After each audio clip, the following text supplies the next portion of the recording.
Hey guys, Chauncey Phillips here. With my May 17th DVD update. I talk about all the DVDs and Blu-rays I've gotten over the last 2 weeks or so. Like I always say, if you guys enjoy my DVD Blu-ray updates, definitely give this video a thumbs up, like the video below, leave me comments. Love to always, hear what you guys think of my reviews, anything to check out for future updates, just your overall thoughts.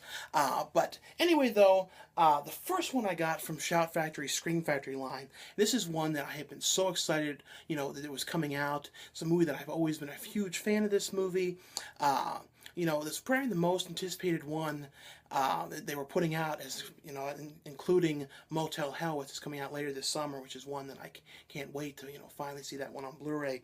And this one is Sleepaway Camp, and this is one that, like I said, that I have watched this movie for years. It's kind of funny too. The sequels are fun movies, but watching the original again, I can really see that the sequels are not really that great of movies. The sequels took more of a comedic turn. Like I said, I really love the sequels, but when you compare it to the first one, I can really see that they're not great. The first one is like so well done in every aspect. And, I'm talking about this for people who have never seen this film, because I feel like there are going to be a lot of people who have not seen it, probably heard some about it, but don't really, look too into it because you don't want to spoil things about it. But this is a brand new transfer of the movie, 2K transfer. The picture is absolutely amazing in this. It's one of those things where I just cannot believe how good it looks. This is also the uncut edition, which they haven't talked too much about this, but the version that was released on DVD in the Anchor Bay set years back is a cut version. They cut out a couple different sequences in it. This is the uncut edition. But if you haven't seen the film, it's basically about these two cousins, these two cousins, and Angela, the one girl, ended up in the beginning of the movie, something has happened to her family, so she has to stay with her cousin Ricky and her crazy aunt, and the aunt is so crazy and over the top in this movie, and ends up sending them away for the summer to the sleepaway camp. And as soon as they get there, weird things are happening. People are starting to die off, and the owner of the camp is kind of trying to, brush it off and, kind of act as if nothing's happening to try and keep it quiet because he has to, keep this camp going. I totally forgot too. James Earl Jones's father was in this movie, and right away when you hear his voice, they have the same deep voice. But this is just a absolutely outstanding slasher movie, and to me, when you compare this to like The Burning and Friday the 13th, to me, I would pick this one to watch more just because it's so cool. The music in this is great. Like I said, this is just one I cannot recommend enough. I'm not going to talk too much about it because there's so much stuff in this that does not need to be ruined. This has a new commentary on here with Felissa Rose and Jonathan Tiersten, and a really well done documentary, interviewing the cast and the crew, the director talking about the making of the film, and I actually, shed quite a few tears to the end of it with Felissa Rose's ending remarks on it. I just was really touched by the whole thing. I don't know, just coming from someone too who acts in films and stuff like that, I can really understand where she's coming from with it, and I just really love this movie, and I'm so happy that, Shout Factory, the Scream Factory line, is putting these things out that would never get this kind of a treatment. They really wouldn't, and to get these kind of features and things like that, I would highly recommend this one. Definitely, like I said, there's some great ones coming out from them as well. The Motel Hell, Phantom of the Paradise, they just keep adding more and more cool things. The next one from Paramount is Jack Ryan's Shadow Recruit, which is this is pretty much the origin prequel to the Jack Ryan films, and a number of different actors have. I think it was Harrison Ford. I don't know if I've seen any of the other ones before. I know I've heard about them, but I can't be sure if I've actually seen them before. This is the prequel one with the Jack Ryan character. The beginning of but technically it's a prequel, but it's kind of like starting the whole thing over because the original ones were earlier, and this involves like 9/11 because, he's going to school, Jack Ryan. 9/11 happens, and he realizes he wants to help his country, so ends up going to war, ends up getting injured, and then when he goes back to the hospital, he meets Keira Knightley's character, and then kind of ends up getting brought into the to the CIA to do this like investigation by Kevin Costner's character to go, brought to Russia, and his girlfriend comes along, later, and it kind of becomes this whole problem about him trying to take down this, terrorist organization that wants to do something to the United States. I'm kind of blending it in my head together with that other movie that Kevin Costner was in, 3 Days to Kill. Sometimes there's like movies that are very, very similar plots and similar aspects, I blend them together in my head really bad. Because the problem with this movie was, it wasn't bad, but there's been so many movies like it that to try and remember everything about it is tough. But this has on here deleted scenes, some making of things, featurettes, commentaries. It wasn't a bad film. There was a really great scene in this, though, with him in the bathroom when he's beating this guy up, and it's this crazy, over-the-top, almost comedic scene of him, like, hitting the guy's head on the toilet, and it's just, it's kind of like death by toilet. Like, I've never really seen a death, because it came across kind of silly in the tub and all this stuff. It wasn't a bad movie, though. It had good casting and everything, Chris Pine and Keira Knighley and Kevin Costner, but was kind of blended together a bit. The next one from Cinedigm, this is one that I've heard so many people talking about, saying how great it was, and I really liked it. It's through Cinedigm, through the Draft House Films line. It has some really great people in it. It has Pat Healy, who was in Compliance. It's the guy on the phone. Also in The Innkeepers. Sara Paxton from The Innkeepers as well. Shark Night. Tons and tons of movies. Ethan Embry, who I've been a fan of for years, who was in Vegas Vacation and Dutch and Vacancy, tons of movies, someone I followed for years, and David Koechner, who was in, Waiting and Anchorman, tons of stuff. Really, absolutely, to me, one of the really great casts, some really people that I'm really huge fans of. And this movie's called Cheap Thrills, and it's about this, Pat Healy's character who is working in this job and is an auto mechanic, and, he's living with his wife and his brand new child, and they're kind of living in this really small apartment, and, he has an eviction notice on the door. They have to end up paying $4,000 or they get kicked out of this place. He ends up going to work, ends up getting fired, so he ends up going to the bar because he doesn't really know what to do. He doesn't know how he's going to pay these bills. He ends up meeting his old friend, played by Ethan Embry, who hasn't seen in, I think, like 5 years. When they get there, this guy and his wife, Sara Paxton and David Koechner's character, very strange. This guy, he's kind of throwing around money, doing drugs, snorting cocaine out of $100 bills, and kind of throwing the money around and trying to make a big thing about it. He ends up kind of saying, well, I'll give you, $100 if you grab that waitress's ass, and if I'll give you $100 if you eat this. And he's kind of giving these elaborate dares, and it's kind of about these dares escalating and escalating and escalating, and what you will do for money. And the director, I think it was the director, the writer Trent Haaga in the documentary was talking about House on the Edge of the Park, kind of reversing. I don't know if anyone has seen that movie, but it was a really cool David Hess film. And I could actually see, before I was watching it, it had that kind of vibe to it, because they go back to the eccentric millionaire's house with all their money, and that's when things get crazy. Extremely well-acted movie, like one of those top movies that I would highly recommend everyone checks out. Like I said, the cast is great in this movie. People that I have loved for years in this. This is one that I could not recommend enough for people to check out. The next one is one that I've kind of didn't know about this one until recently. I don't know how I never knew about this one or had never really heard a lot of talk about it. It's from MPI, and it's Death Spa. This is the unrated edition, which, is the new remastered edition, which looks great on Blu-ray. A movie like this, too, it's hard to believe how good it looks. Some great music in this movie, and an amazing opening tracking shot when they go from the sign of the spa, the workout gym, inside, which is amazing. Kind of like the shot in House of a Thousand Corpses when they go down Captain Spaulding's place. Had that kind of vibe to it. But this is about this spa. Ken Freese in it works the spa.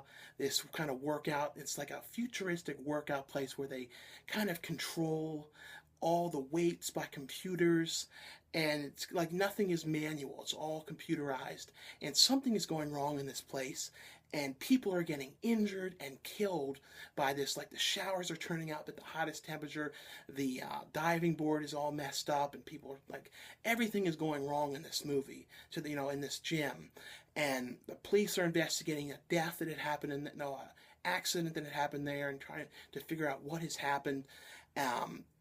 And that's essentially what it is. And then it has like some kind of ghost elements to it about this, the owner, and then his brother, his brother-in-law, and all these kind of things. And he's the programmer of this thing. It's kind of weird. And it's a very weird, hard to explain movie, but really, really cool and super gory movie. It has a hour-long documentary making up with making up footage and interviews, which is really cool to see in an old movie like this.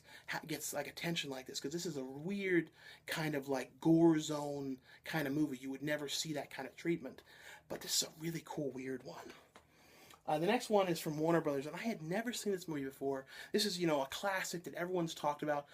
Somehow I had never seen it, and it's the Mel Brooks film Blazing Saddles, and this is I believe it's the 35th anniversary edition. I don't have the backing to it.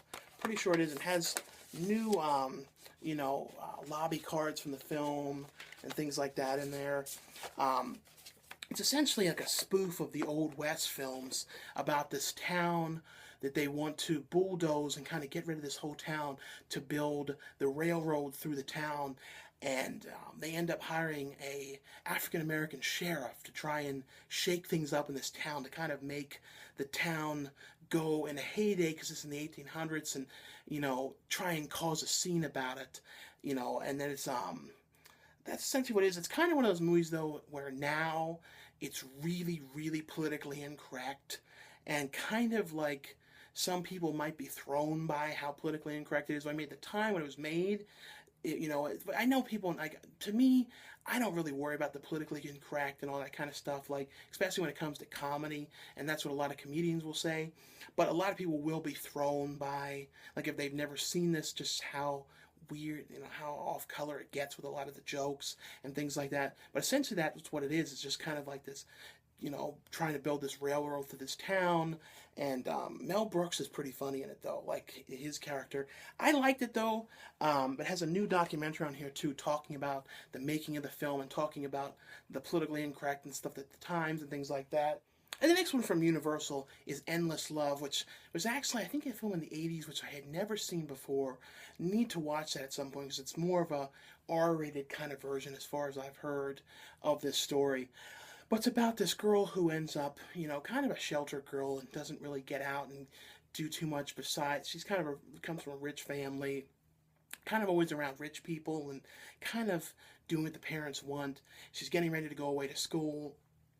And, the last summer before she goes away to college, she ends up meeting this guy who works as a kind of a valet at this restaurant that the family took her to for her birthday. I believe it was for her birthday. And then they kind of start to like each other. But the father is really against it because of his background, the kid's background, and kind of finding all these problems with him and doesn't like him. And it kind of leads to them seeing each other and the father trying, like, saying, well, I don't want you to see him ever again, and her kind of thinking differently about what she wants to do in the future and things like that. I really like this. I like these kind of movies. The guy who played like the kind stranger in The Purge was in this as the brother. But this is a really, really, to me, I thought it was a really good love story movie and kind of depressing, some of the things that were going on in it. But this has an extended ending on here, deleted scenes, alternate scenes in the making of. I really like this one, though. The next one from Fox, and this is like an absolute classic. Like, if you haven't seen this, this is one, just go out immediately and watch it. And it's Revenge of the Nerds. It's about these two friends who are, going to college, and they're getting there, and they're kind of thinking that things are going to go great, and they're going to have, they're grown up now, and they're going to be getting all kinds of dates and everything like that. As soon as they get there, people start yelling nerds at them, like the jocks, and the fraternity, the jocks end up burning down their frat house, and all the new people who came into the school in the dorms end up getting kicked out by the fraternity because the fraternity takes their house. So all the group of pretty much the nerds that no one will pick up in any other fraternities have to try and figure out what to do and have to find a place to live. And it's kind of them getting together and forming their own group. And it's just a really hilarious, to me, movie that I can watch this again and again and always find this funny. Really love all the characters, especially, the Booger character, and they've made a bunch of sequels to this. And I don't know if anybody remembers, they were going to be doing a remake of this, like 2007, and then it got shut down. And I really wish I could see some of that footage because I would love to see what the characters were like. But this has all the features that were on the old DVD, and really, I thought looks really good on Blu-ray. The next one is another classic 80s one, and I actually really like the sequel too. Hopefully, at some point that one comes out as well, because I sometimes almost like the sequel better. It's not a better movie, but it's just more fun because of the characters like dancing and things like that, and it's just this Caribbean music I really like in it. But this one's Weekend at Bernie's. It's about these two guys who work at this this company, and it's like a kind of a money company and things like that, and they end up discovering that this discrepancy, that something has gone wrong with this money and someone has taken all of it. They end up telling the boss about it, thinking that they're going to get like a promotion or something big for it, and he's acted very strange and invites them to his vacation home, and his plan is to have them killed. And, he ends up getting to the vacation home. When they get there, Bernie has been killed by the people that he works for because they think that he's kind of getting sloppy, the boss. So he ends up being dead. The guys get to the house and Bernie's dead. And people start coming to the house. Bernie's sitting there down on the couch and they're kind of like not noticing that he's dead. They're going along with everything and partying and it's kind of pretty much about them just kind of pretending like Bernie's alive and just sort of going on with it because they're worried that it's going to get pinned on them and they're going to think that they were responsible for his death. And that's essentially what it is.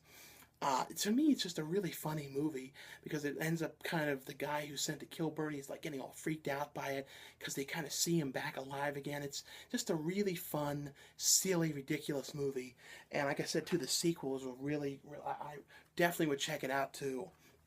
The next one from Synapse is Countess Dracula, from Hammer horror film, and I feel like this one too has definitely spawned a lot of movies that got ideas from this one.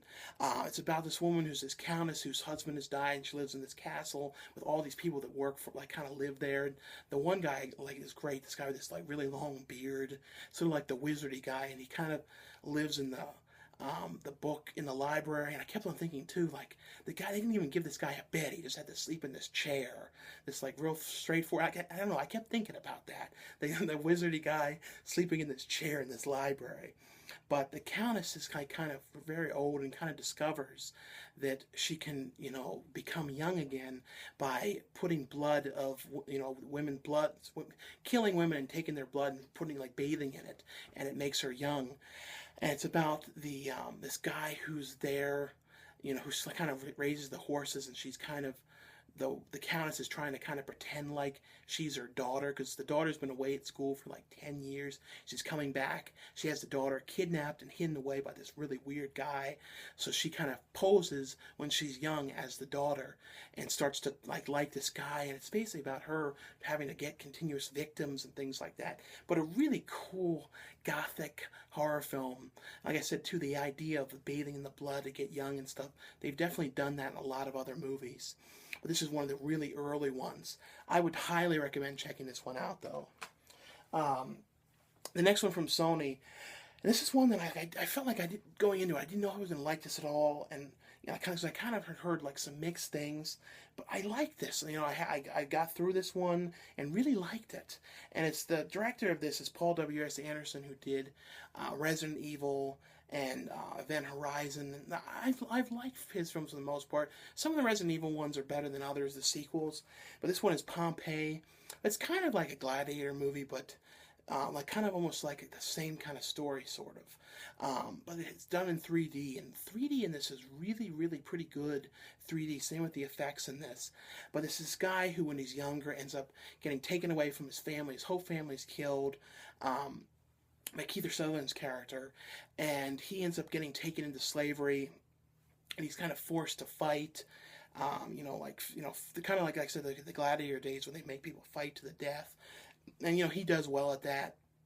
Ends up seeing Kiefer Sutherland's character again, the guy who killed his family, and kind of is starting to like watching him, and he ends up starting to like the, I guess like she's kind of like the princess of the castle where he's at doing these fights, and it's kind of her him starting to like her, and them kind of having these feelings, and that's sort of what it is like these fights and him trying to survive, and that's essentially what it is. But at the same time, it's set to this backdrop of this volcano that's about to erupt, and who knows when it is, and that's pretty much the concept. But it's a really pretty cool 3D movie. It is very much a downer, though. I mean, you're going in this movie, just know you're in for a downer of a film, though. But I liked it, though. Like I said, I was really surprised at how much I liked it, and I really thought that the 3D was good. It has a bunch of features on here, a bunch of deleted scenes, and a making ofs and the stunts and things like that.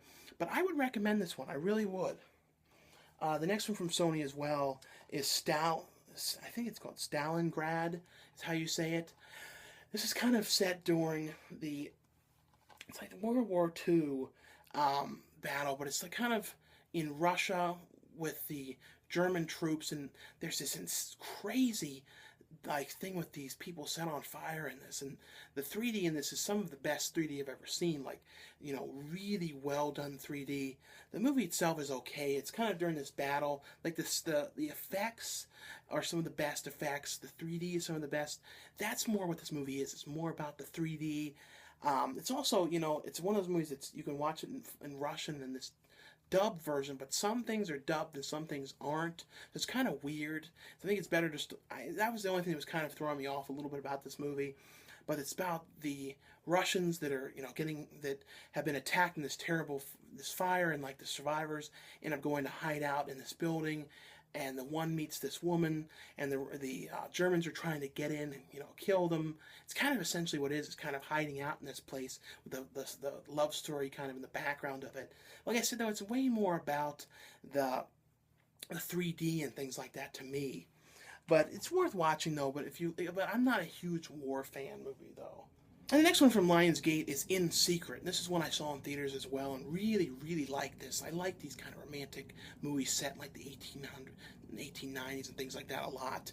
But this is about Elizabeth Olsen's character, who, when she's younger, her family ends up dying. She ends up staying. And this is the kind of weird part, because she ends up staying with her cousin, but she starts to like sleep in the bed with the cousin. There's like things escalate and they kind of end up together, which I think it was her blood cousin, but they don't talk about that aspect of it too much.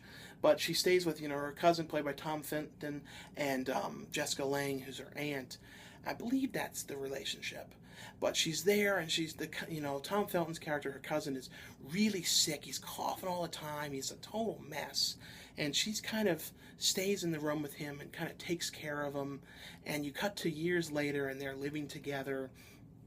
And, they basically want to, he wants to get married to her. And she's kind of miserable and never been happy because she's kind of stuck with this life and dealing with him. They end up moving to the city, and Elizabeth Olsen ends up meeting this guy that she starts to really like, and actually has like an awakening. I'm not going to go into too many details, but you know what I'm talking about. And she's finally kind of happy with this guy because of Tom Felton's character. Like, she's not happy at all with him, and he's such a weakling and so sickly. But it's kind of about when they get together. Elizabeth Olsen and Oscar Isaac's character, something has to be done about Tom Felton's character, and that's all I'm going to say. But it's a really well done love story, which I really liked. I feel like it didn't get a whole lot of attention in the theaters, but I would really recommend checking this out. I really like that. Elizabeth Olsen now too is in the new Godzilla movie. The next one from Lionsgate as well is Mischief Night. There was another movie called Mischief Night about a blind girl in a house with this guy, after her. This is a different one. And Malcolm McDowell is in this movie, but only for a little bit. For probably 4 or 5 minutes. His stuff is pretty cool in it, though. I just wish he was in it more. But this movie's about, this girl has ended up, babysitting this house with this kid, the little baby, and she's kind of filling in for her friend. She gets there, gets a knock at the door, and it's Malcolm McDowell going, well, you can't be too careful around these parts with these weird people. Make sure your doors are locked and things like that. And, when he leaves, there starts to be somebody outside of the house, and she's getting kind of freaked out by the whole thing. But this is one of those movies where I don't really know if I can say too much more about it, because it's one of those movies that flips the whole thing of these kind of movies about the girl being, followed by this guy who wants to kill her upside down, because it goes in such a different direction, and it's so different than what you would think these movies are. So I really don't want to say exactly what happens. I'm just going to say that she's not as scared as she should be. She's almost interested by the aspect of this happening. And it's kind of about other people coming by the house and what ends up happening to them. I like this, though. It's not an absolutely perfect movie. Malcolm McDowell should have been in a little bit more. I kind of felt like they had him for maybe like 2 hours, and they got it. I mean, that's how quick it was. And they even have on here the end of the credits, like all like the kind of raw stuff, and he was saying some really funny stuff. But it kind of was like they didn't even have a script for his part, and they just kind of went off the cuff. But it worked, though. Like I said, I just wish it was more. But it's a really interesting, different take on those kind of movies. But you can't say too much without ruining the whole thing. The next one from Anchor Bay is House of Dust, and this is about this girl who's gone to college. She's just gotten there, and she ends up going out with these friends that she met to this party. And right next door to where the party is, there's this old abandoned mental asylum. In the beginning of the movie, you saw this guy kind of being lobotomized. He's going all crazy and, ends up killing the one doctor. And they're all, like, going absolutely nuts in this, and saying, like, totally over the top crazy. And, years later, you see something happen there and people getting burned up and everything. Years later, the people who are going there for the party end up going into this asylum, kind of screwing around. And they're down in, like, the basement and end up finding these tin cans, which are basically, like, remains and ashes and things like that. And they end up messing around and knocking them over. And they all breathe these things in, which are breathing in all the dead bodies of these lunatics. And, one of the people was, like, a killer. One of them was a schizophrenic. So all these people. And they all kind of become possessed by the people in this nut house, and it doesn't go well at the college campus. And one by one, like, they're all going crazy. Like, I'm gonna do this, but I don't understand where I am. It's all that kind of crazy nonsense. But I really liked it. It's like really ridiculous, going crazy, and people like getting knocked off. And I like these kind of ridiculous, crazy people going nuts movies, and that's really what this was. The next one from Magnolia is The Wrong Kind of Right. And it's this guy who ends up meeting, like, the girl of his dreams, because the first woman he was with originally left him, and she wrote this blog about him and how terrible he was and how much she hated him and all this kind of stuff. It kind of embarrassed him, but he's kind of become famous for being, the ex-husband of this woman who wrote this famous blog. And he ends up meeting...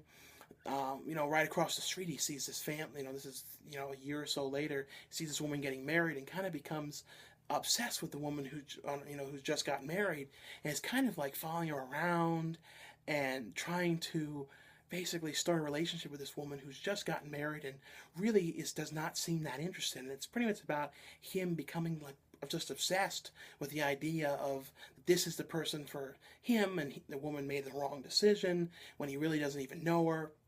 And that's essentially what it is. Will Sasso is in this movie and has some really pretty funny stuff in it.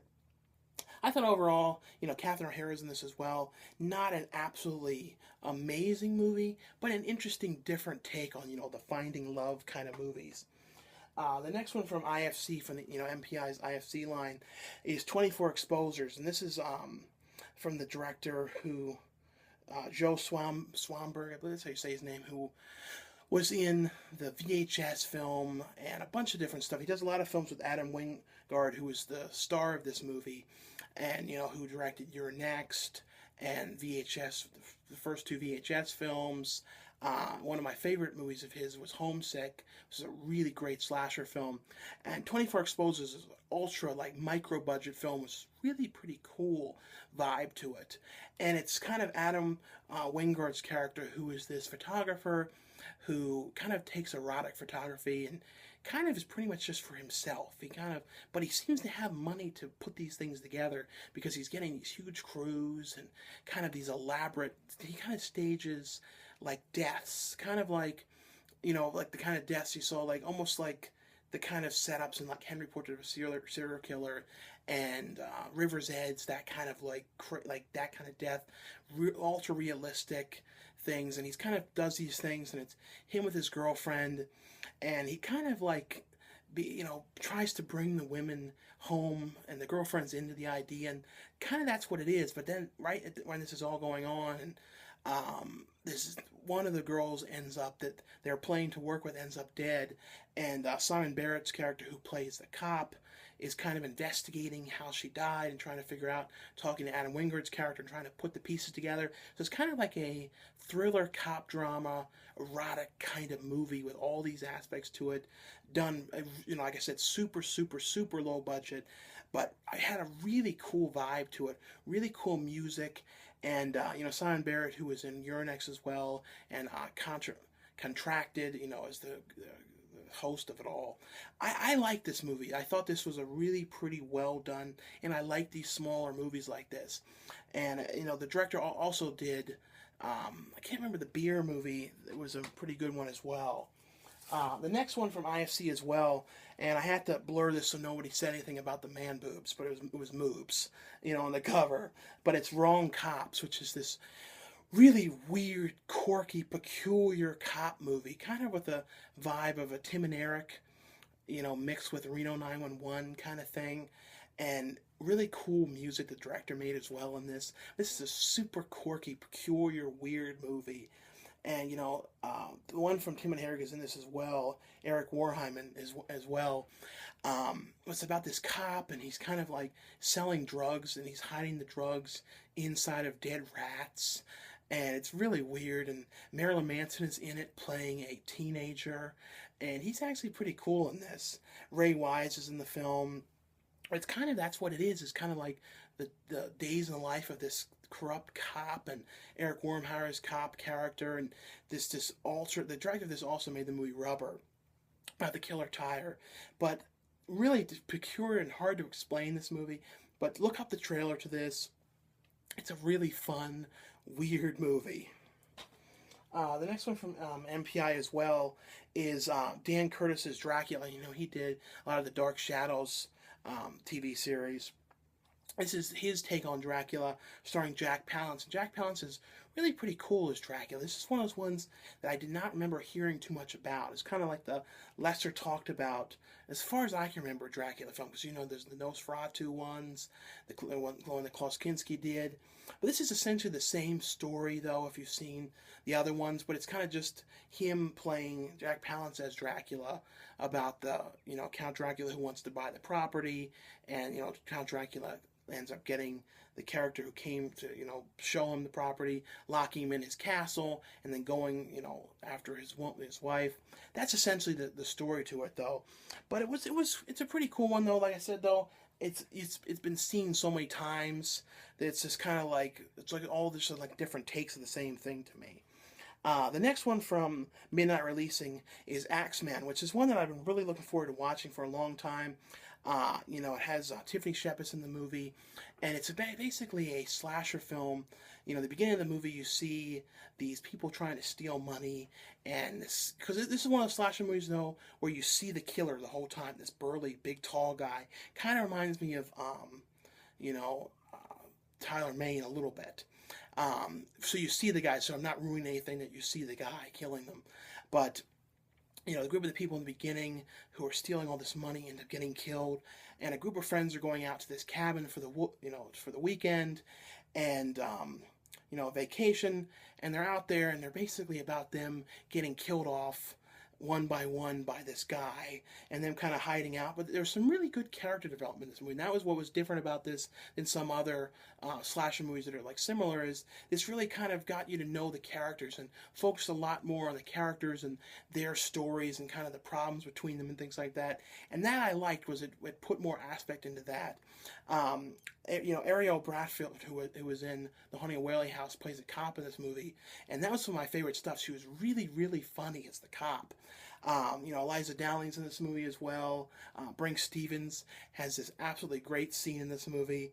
I don't know, it's just a really fun slasher film that I would definitely check out. And like I said, too, it really had some pretty good acting. The next one from Image is The Way of the Wicked, which is a, Vinnie Jones is the star of this, and Kristen Slater's in it. There's one scene, though, when I think they had like a double for Kristen Slater, because the guy didn't really look like, it kind of was far back, but it looked like somebody else. I don't think it was him. But the movie's basically about in the beginning of the movie, you see this kid go crazy and attack this guy, and it's like years later, and Vinnie Jones and his daughter are living, and she's going to school, and the guy that she hasn't seen in years has come back to school, and once he's come back, there's something weird about this guy. He's kind of seems like he can control things, and people start to kind of die around him. There's this insane death with, I think it was like a wood chipper or something in this movie. But Kristen Slater is kind of playing the priest in this film, trying to explain what's going on, things like that. I really liked Vinnie Jones in it.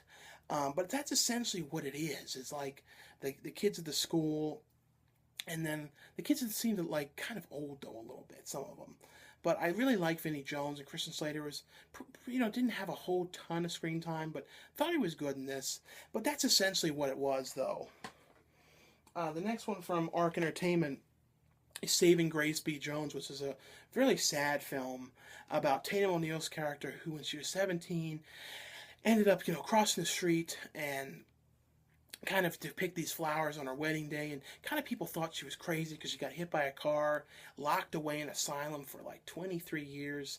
This is set during like the 50s, and her brother is finally petitioned to get her out of this place, and the whole town is kind of against it, and they're all kind of backwards thinking and kind of worried about her and don't really want to have to deal with her coming out, and no one really wants her out, and it's kind of about her coming out and trying to live a normal life, and at the same time the way people are acting to her, and her trying to deal with everything, and her husband that she was getting married to is now with somebody else. So it's a very sad thing.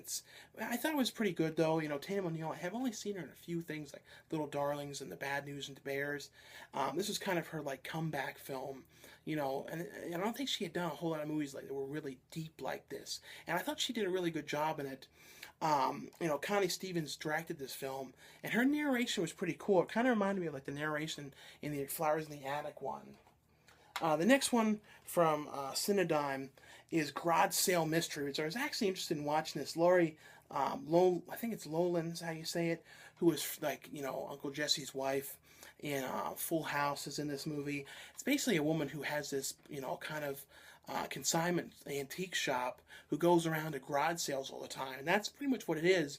And she kind of notices that there's that the places where the garage sales and things like that are held are all getting robbed, and so she's kind of like putting together the pieces, and one of her friends ends up dead, who was that, and she kind of is like kind of going on the investigation with this cop, trying to put together the pieces and trying to figure out who did this. It's kind of interesting. It's kind of silly, some of it, but I enjoyed it though. Like I've been a fan of her from the Full House, and I think I've seen it in a couple other things, but that's essentially what it was. But it held my interest. It did. And the next one from Level 33 Entertainment is Compound Fracture, which stars Tyler Mane and Derek Mears, Derek Mears, but I say Derek Mears. And it's about this guy and his, wife who's come back to his old house that he has not been at for years because, he had kind of falling out with his father. And he comes back to this house, and the father is crazy, has kind of surveillance cameras all over the house in every single room, and it's kind of watching them all the time.